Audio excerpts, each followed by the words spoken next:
अन्य देवी मंदिर अपेक्षा एही मंदिर रे रहिछि स्वतंत्रता। एही रहस्यमय मंदिरटी हेउछि क्षीर भवानी पीठ। जम्मू कश्मीर श्रीनगर 25 किलोमीटर दूर तुलमुला गाँव रे रहिछि देवी मां भवानी पीठ। प्रायतः काश्मीर थिबा हिंदू माने एही मंदिर रे पूजा करिथांती। प्रतिदिन एही देवी पीठ रे क्षीरी भोग लगा जायथाय। एपरिकी दूर दूरांतरु आसुथिबा श्रद्धालु माने मध्य एठारे क्षीर और क्षीरी भोग लगाइथांती। क्षीर हेउछि मांकर अति प्रिय भोग, सेथिपाई भक्त माने मानसिक करी एठारे क्षीरी प्रसाद चढ़ाइथांती। खास करी बसंत ऋतु रे क्षीरी चढ़ा जिबा सहित भक्तଙ୍କ गहण रे ए क्षीरी बंटन होइथाय।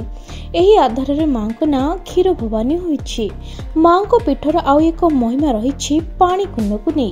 मंदिर परिसर रे एक पानी कुंड रहिछि जोंठारे श्रद्धालु माने क्षीर चढ़ाइथांती। वर्ष सारा पानी रो रंग क्षीर भली धला रंगर होइथाय। हेले कोनोसी विपद आसिले कोडे पानी रो रंग हठात कला पड़ी जाए। पानी रो रंग परिवर्तन ही विपदर सूचना देइथाय।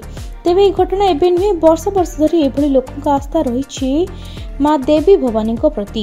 लोकक मन रे मां प्रति रहिछि अगाढ़ विश्वास। भारत रे एमिति अनेक मंदिर रहिछि जोंटी भगवान का आशीर्वाद सह चमत्कारिता देखिबाकू मिले। एमिति ही एक मंदिर हेउछि क्षीर भवानी पीठ। प्राकृतिक सौंदर्य और धार्मिक विश्वास नै भक्त माने एही मंदिर को छुटी आसंती। मां क्षीर भवानी आउ एक ना हेउछि महारंग्या देवी।